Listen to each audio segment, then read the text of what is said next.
అందరికీ జేబీఎం నేను Rajesh Mahasen welcome to Mahasen media. And ఇంకోటి చాలామంది నాకు ఫోన్లు చేసి అన్నా నువ్వు ఎస్సీ వర్గీకరణ మీద నువ్వు పోరాడాలి, ఎస్సీ వర్గీకరణకి వ్యతిరేకంగా నువ్వు మాలలందరినీ సమీకరించాలి, నువ్వు పిలిపిస్తే మాలలందరూ వస్తారని చాలామంది అడుగుతున్నారండి. అయితే మీకు ఒక చిన్న పాయింట్ ఒకటి సూటి పాయింట్ ఒకటి చెప్తాను. ఎస్సీ వర్గీకరణ గతంలో జరిగిన వర్గీకరణ వేరు, ఇప్పుడు సుప్రీంకోర్టు ఇచ్చిన వర్గీకరణ వేరు. ఈ చిన్న కారణానికి మనం తేడా తెలుసుకోలేకపోతే చాలా ఇబ్బంది పడిపోతాం. ఎందుకంటే కొంతమంది ఇదే అదునుగా తీసుకుని ఇక్కడ తెలుగుదేశం గవర్నమెంట్ మీద రెచ్చగొట్టాలి ఎస్సీల్ని, అది మాలల్ని అయితే మాలల్ని ఇంకెవరిని అయితే వాళ్ళని ఏ తెలుగుదేశం గవర్నమెంట్ మీద రెచ్చగొట్టాలనే ఉద్దేశంతో ఆ మాలలకు అన్యాయం చేశారు చంద్రబాబు నాయుడు గారు, మీరు అర్జెంట్గా రండి, మీరు ఇమీడియట్గా మనం పోరాడేద్దామని చెప్పి కొంతమంది నాయకులు ప్రయత్నాలు చేస్తున్నారు. కానీ మనం గమనించాల్సింది ఏంటంటే గతంలో ఒకసారి వర్గీకరణ జరిగింది, చంద్రబాబు నాయుడు గారు చేశారు. ఆ వర్గీకరణలో భాగంగా 4 గ్రూపులు ఏబిసిడి గ్రూపులను ఇచ్చారు కదా, 4 గ్రూపులు. ఆ 4 గ్రూపుల్లో ఈ అర్థం మాత్రం తెలుసుకోవాలి అందరూ. ఏబిసిడి ఏలో రెల్లి కులాలను పెట్టారు, రెల్లి ఉపకులాలు, వీళ్ళకి 1% ఇచ్చారండి రిజర్వేషన్. టోటల్ 15% మంది,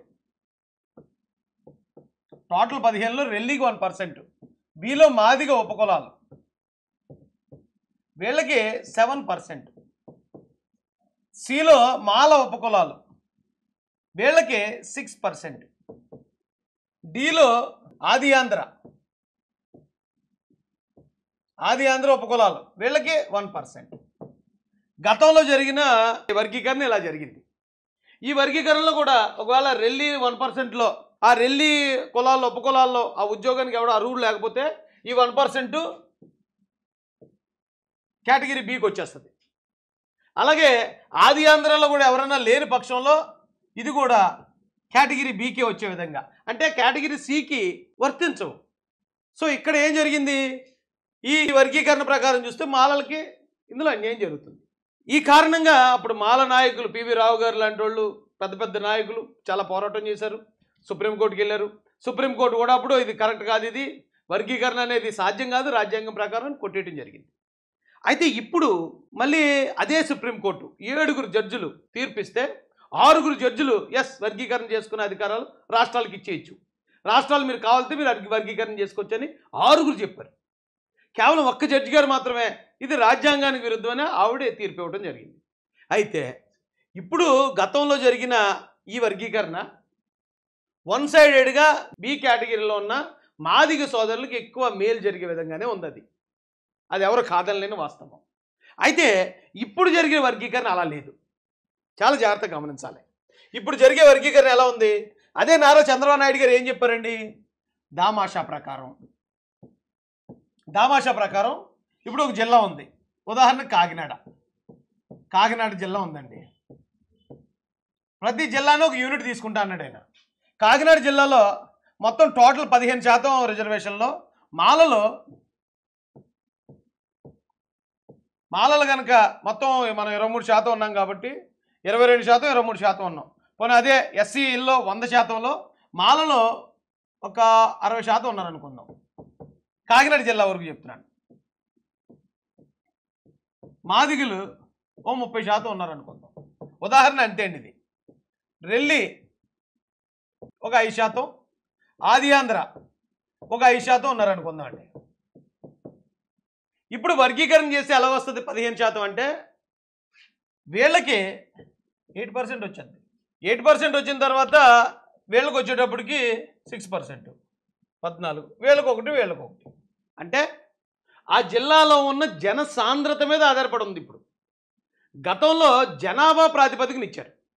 అంటే మళ్ళీ అడుగు జనాభా అంటే ఏంటి, జనసాంద్రత అంటే 2 ఒకటే కదా రాయి అనొచ్చు కొంతమంది, అది వేరువేరు మాటలండి. ఇప్పుడు భారతదేశంలో జనాభా ఏ రాష్ట్రంలో ఎక్కువ ఉంది అన్నాం అనుకోండి, తక్కువని ఉత్తరప్రదేశ్ అని చెప్తారు, ఉత్తరప్రదేశ్లో జనాభా ఎక్కువ. మళ్ళీ ఇంకో ప్రశ్న వస్తుంది, భారతదేశంలో జనసాంద్రత కలిగిన రాష్ట్రం ఏది అని, అప్పుడు ఉత్తరప్రదేశ్ అని రాయకూడదు. అప్పుడేం రాయాలి, అప్పుడైతే నేను చదువుకున్నప్పుడు వెస్ట్ బెంగాల్. జనాభాకి జనసాంద్రతకి ఏంటి అంటే ఇప్పుడు ఉత్తరప్రదేశ్ ఒక రాష్ట్రం ఉంది, ఇది యూపీ అనుకుందాం అండి. యూపీలో 10 కోట్ల మంది ఉన్నారు అనుకుందాం, ఇది జనాభా. మిగతా అన్ని రాష్ట్రాల కన్నా 10 కోట్ల మంది ఉన్నారు కాబట్టి ఆ రాష్ట్రం పెద్దది, మిగతా అన్ని రాష్ట్రాల్లో అంతకన్నా తక్కువ మంది జనాభా ఉన్నారని అర్థం. సో జనసాంద్రత ఎక్కడ ఎక్కువ ఉంది అంటే ఇది జనాభా, ఇది జనసాంద్రత. నేను తెలుగు మీడియం అండి, అందుకే ఇట్లా ఇంగ్లీష్లో ఏ పదాలు ఉంటాయి కానీ నాకు మాత్రం తెలిసిన తెలుగు మీడియంలో చెప్తున్నాను. ఇది వెస్ట్ బెంగాల్ అనుకుందాం. ఏంటి జనసాంద్రత అంటే కిలోమీటర్కి ఎంతమంది జనం ఉన్నారు. ఇప్పుడు ఇక్కడ 10 కోట్ల మంది ఎక్కువ మంది జనం ఉన్నారు యూపీలో, కానీ కిలోమీటర్ల పరిధిలో చూస్తే కిలోమీటర్కి ఇక్కడ 1000 మందే ఉంటున్నారు. కానీ అదే వెస్ట్ బెంగాల్కి వస్తే కిలోమీటర్కి 1500 మంది ఉంటున్నారు అనుకోండి. అంటే జనం బ్రతికే ఏరియా ఎక్కువ ఉండటం జనసాంద్రత. అప్పుడు వెస్ట్ బెంగాలే జనసాంద్రతలో నెంబర్ 1 అంట. ఇప్పుడు ఇచ్చిన వర్గీకరణ కూడా జనసాంద్రతను బట్టి ఇచ్చారు. అంటే ఏ ఏరియాలో మాలలు ఎంతమంది ఉన్నారు, ఏ ఏరియాలో మాదిగలు ఎంతమంది ఉన్నారు, వాళ్ళ బ్రతికి ఆ జనం ఎంతమంది బతుకుతున్నారో దాన్ని బట్టి రిజర్వేషన్ వర్గీకరిస్తారు. గతంలో అలా కాదు. ఓవరాల్గా ఆంధ్ర తెలంగాణలో జనాభా మాదిగ జనాభా ఎక్కువ ఉన్నారు కాబట్టి మాదిగలకు ఎక్కువ వాళ్ళని ఇచ్చేశారు. కానీ ఇప్పుడు వచ్చేటప్పటికి ఓవరాల్ ఆంధ్రాలో తెలంగాణలో దేశవ్యాప్తంగా అక్కడున్న జనసాంద్రత అంటే అక్కడ ఇప్పుడు తెలంగాణ ఉంది, మాదిగ సోదరులు ఎక్కువ మంది ఉన్నారు అనుకోండి, మాదిగలకి ఎక్కువ వస్తుంది. ఆంధ్ర ఉంది, ఆంధ్రాలో కూడా మళ్ళీ చంద్రబాబు నాయుడు గారు ఓవరాల్ ఆంధ్రప్రదేశ్ని తీసుకోలేదు, ప్రతి జిల్లాని ఒక యూనిట్గా తీసుకున్నాడు ఆయన.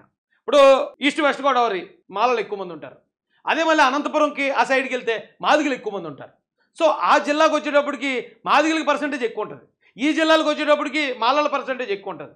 అంటే ఓవరాల్గా నేను చెప్పొచ్చేది ఏంటంటే ఎంతమంది ఉంటే అంత ఉంటుంది. వీళ్ళు ఎక్కువ మంది ఉన్నారు, ఎక్కువ వస్తుంది.